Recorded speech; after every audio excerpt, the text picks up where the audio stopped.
بسم اللہ الرحمن الرحیم۔ ابن سرین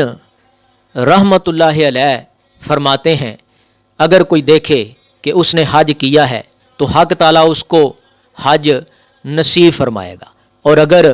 بیمار خواب میں دیکھے کہ اس نے حج کیا ہے تو بیماری سے شفا پائے گا، اور اسی طرح اگر کوئی قرض دار خواب میں دیکھے کہ اس نے حج کیا ہے تو قرض سے نجات پائے گا، اور اگر کوئی مسافر خواب دیکھے کہ اس نے خواب میں حج کیا ہے تو سلامتی سے خیر سے گھر پہنچے گا، اور اگر کوئی دیکھے کہ اس نے حج نہیں کیا، ایسے سمجھ لیں کہ کوئی دیکھے حج کو گیا ہے اور حج نہیں کیا، تو عمر درازی اور نظام کی طرف اشارہ ہے۔ حضرت ابراہیم کرمانی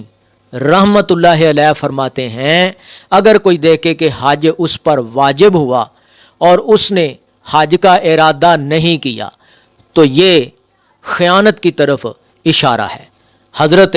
جعفر صادق رحمت اللہ علیہ فرماتے ہیں اگر کسی نے حج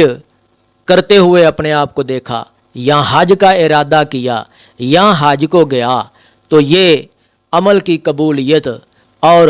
ثواب کی طرف، بہترین ثواب کی طرف اشارہ ہے۔ اللہ تعالیٰ بھی عمل کرنے کی توفیق عطا فرمائے۔ ہاں جی، تبھی اگر آپ کو اس ویڈیو سے دینی فائدہ ہوا ہے تو حق بنتا ہے کہ آپ اس اسلامی چینل کو لازمی سبسکرائب کر دیں، لائک کریں اور کمنٹ میں اپنے خیال کا اظہار کرنا مت بھولیں۔